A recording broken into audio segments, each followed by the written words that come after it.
Republic Day of India, tomorrow we are celebrating.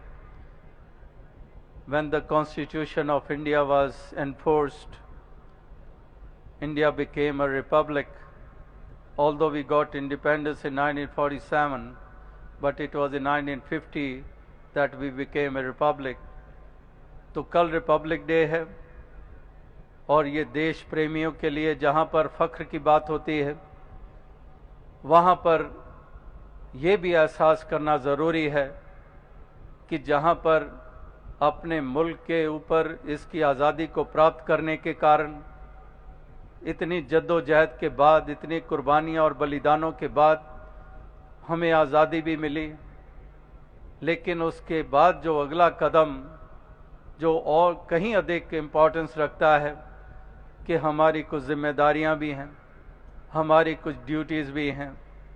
हमने इस देश को अखंड रखना है, हमने देश को मजबूत रखना है, हमने देश को कमज़ोर नहीं करना दंगे फसाद करके, हमने कमज़ोर नहीं करना शोषण करके, एक्सप्लॉइट करके, मिलजुल कर चलना है।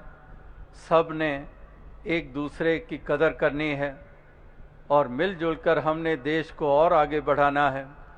तो इस तरह से आप भक्त एक जहां सही मायनों में प्रभु की इबादत बंदगी कर रहे हैं, वहां पर देश के लिए भी आप हमेशा उसी वफादारी का प्रमाण हमेशा देते हैं।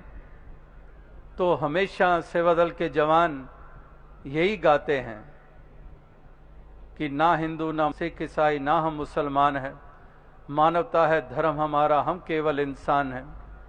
और साथ ही वो गाते हैं कि वक्त पड़े तो देश की खातिर देश के पहरेदार भी हैं, कि एक देश के लिए भी एक देश प्रेम की भावना भी ये आपके हृदय में बसती है।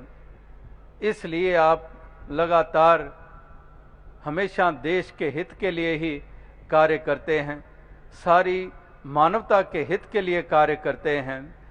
इस तरह से एक ऐसा बैलेंस जीवन का बनाकर आप जिम्मेदारियों को निभाते हुए एक संसार के लिए मिसाल बने हैं और ऐसी मिसालें और बनती चली जाएं।